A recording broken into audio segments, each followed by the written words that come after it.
Hi മക്കളെ, organic chemistry ഒക്കെ നല്ല അടിപൊളിയായിട്ട് മുന്നോട്ട് പോകുന്നുണ്ടല്ലേ. നമ്മൾ ഓർഗാനിക് പഠിക്കുന്ന സമയത്ത് NCERT വായിക്കണം.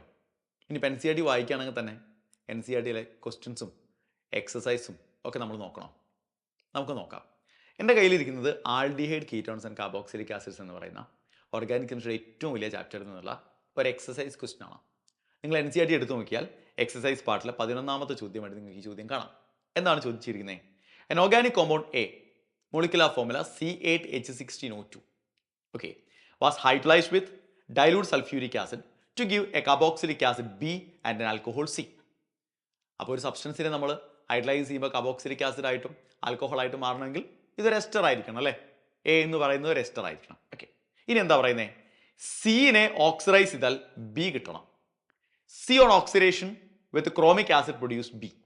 അതായത് ഇവിടെ നിന്ന് കിട്ടിയ ആൽക്കഹോളിനെ നിങ്ങൾ ഓക്സിഡൈസ് ചെയ്താൽ നിങ്ങൾക്ക് ഇവിടെ നിന്ന് കിട്ടിയ അതേ കാർബോക്സിലിക് ആസിഡ് തന്നെ കിട്ടണം. And C on dehydration, C ആരാ? നിങ്ങളുടെ ആൽക്കഹോൾ. ഡീഹൈഡ്രേറ്റ് ചെയ്താൽ ബ്യൂട്ട് 1 ആയിട്ട് മാറണം. Write the equation for the reactions involved എന്നാണ് ചോദ്യം. ഓക്കെ, ഈ ചോദ്യം ചെയ്യണമെങ്കിൽ നമുക്ക് ഓർഗാനിക്കിൽ ഏതൊക്കെ റിയാക്ഷൻസ് ആണ് അറിയേണ്ടത് നോക്കാം. ഒന്ന്, എസ്റ്ററുകളിൽ നിന്ന് കാർബോക്സിലിക് ആസിഡ് പ്രിപ്പയർ ചെയ്യാനുള്ള ഒരു reaction aldehyde ketones and carboxylic ആസിഡ്സിലുണ്ട്.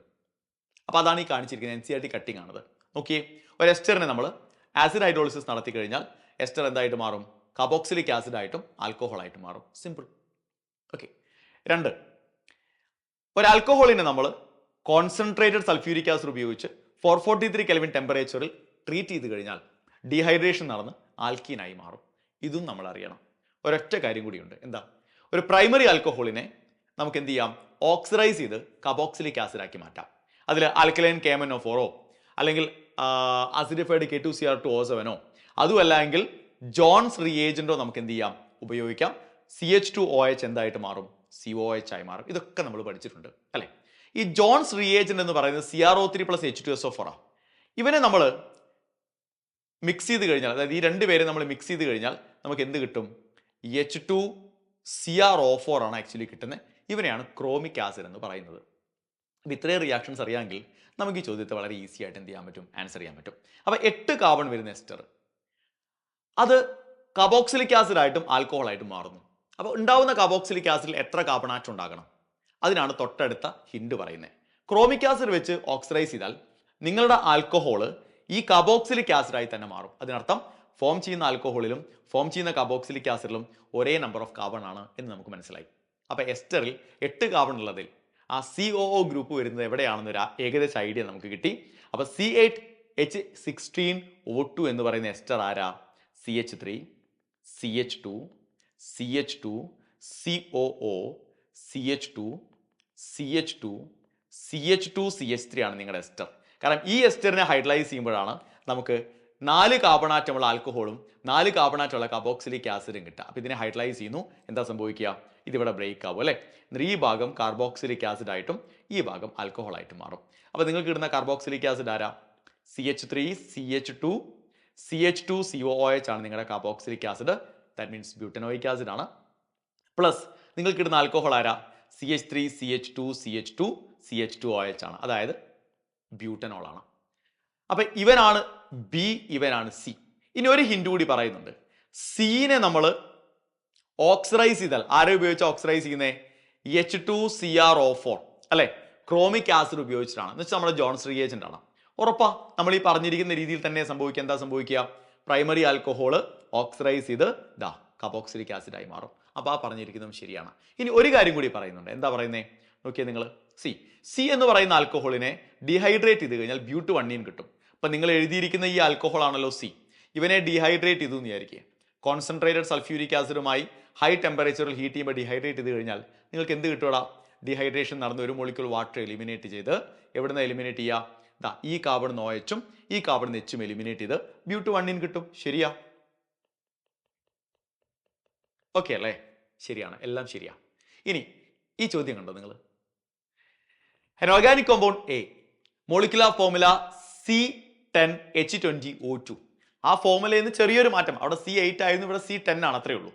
Was hydrolyzed same with a dilute sulfuric acid to give a carboxylic acid B and an alcohol C.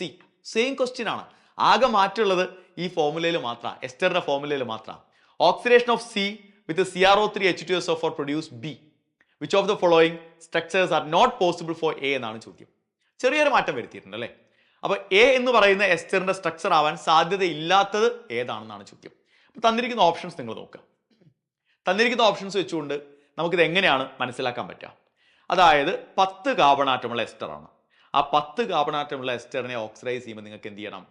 ഒരേ കാർബൺ ആറ്റമുള്ള കാർബോക്സിലിക് ആസിഡും ആൽക്കഹോളും കിട്ടണം. അപ്പോഴല്ലേ ആ ആൽക്കഹോളിനെ ഓക്സിഡൈസ് ചെയ്താൽ അതേ കാർബോക്സിലിക് ആസിഡ് കിട്ടുക. അതെ. അപ്പൊ നിങ്ങൾക്ക് തന്നിരിക്കുന്ന എസ്റ്ററുകളെ നോക്കാം. ഇവിടെ നിങ്ങൾ ചെയ്തു പോലും നോക്കണ്ട, ആ കൺസെപ്റ്റ് ആണെന്ന് മാത്രമേ ഉള്ളൂ. അപ്പൊ ഈ എസ്റ്ററിനെ ഹൈഡ്രലൈസ് ചെയ്ത് കഴിഞ്ഞാൽ, നല്ലോണം ആലോചിച്ച് നോക്കണേ, ഈ എസ്റ്ററിനെ ഹൈഡ്രലൈസ് ചെയ്ത് കഴിഞ്ഞാൽ ഇവിടെയല്ലേ ഇത് പൊട്ടുക? ആണ്. അപ്പൊ ഇത് കാർബോക്സിലിക് ആസിഡ് ആയിട്ടും ഇത് ആൽക്കഹോൾ ആയിട്ടും മാറും. അപ്പോൾ ഒരേ നമ്പർ ഓഫ് കാർബൺ അല്ലേ വരുന്നത്? ഒരേപോലത്തെ കാർബോക്സിലിക് ആസിഡും ഒരേപോലത്തെ ആൽക്കഹോളും ആണോ പ്രൊഡ്യൂസ് ചെയ്യുന്നത്? അല്ല.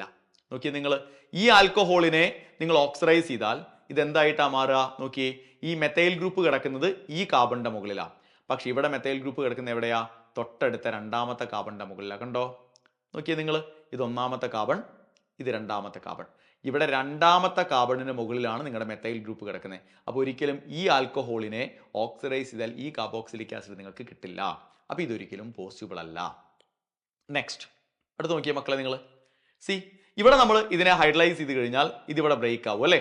ഇവിടെ കാർബോക്സിലിക് ആസിഡ് ആയിട്ട് ഇവിടെ ആൽക്കഹോൾ ആയിട്ട് മാറും. ഇത് കറക്റ്റാ. കാരണം ഈ ആൽക്കഹോളിനെ ഓക്സിഡൈസ് ചെയ്താൽ ഈ CH2OH എന്തായി മാറും? COOH ആയി മാറും. അപ്പൊ അത് പോസിബിൾ ആണ്. അടുത്തതിലും പോസിബിളാ. നോക്കൂ, ഇവിടെയല്ലേ ഇത് ഹൈഡ്രലൈസ് ചെയ്യുമ്പോൾ ബ്രേക്ക് ആവുക. ഇത് കാർബോക്സിലിക് ആസിഡ് ആയിട്ടും ഇത് ആൽക്കഹോൾ ആയിട്ടല്ലേ മാറുക. സോ ഈ ആൽക്കഹോളിനെ നിങ്ങൾ ഓക്സിഡൈസ് ചെയ്താൽ അത് കറക്റ്റ് ഈ കാർബോക്സിലിക് ആസിഡ് ആയി മാറും.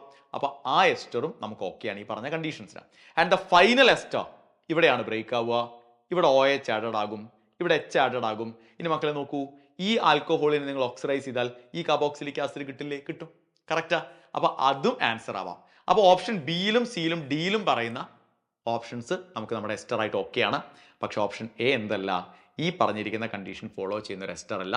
നമ്മൾ വിചാരിക്കുന്ന രീതിയിലുള്ള പ്രൊഡക്റ്റുകൾ കിട്ടുന്ന ഒരു എസ്റ്റർ അല്ല. മനസ്സിലായോ? അപ്പോൾ NCERT ഓർഗാനിക് കെമിസ്ട്രി ആണെങ്കിൽ പോലും NCERT എത്രത്തോളം ഇമ്പോർട്ടൻ്റ് ആണെന്നും NCERTയുടെ എക്സസൈസ് ക്വസ്റ്റ്യൻസ് പോലും എത്രത്തോളം ഇമ്പോർട്ടൻ്റ് ആണെന്നും മനസ്സിലാക്കണം. അടിപൊളിയായിട്ട് പഠിക്കണം. NCERT ഒക്കെ വായിക്കണം. All the best.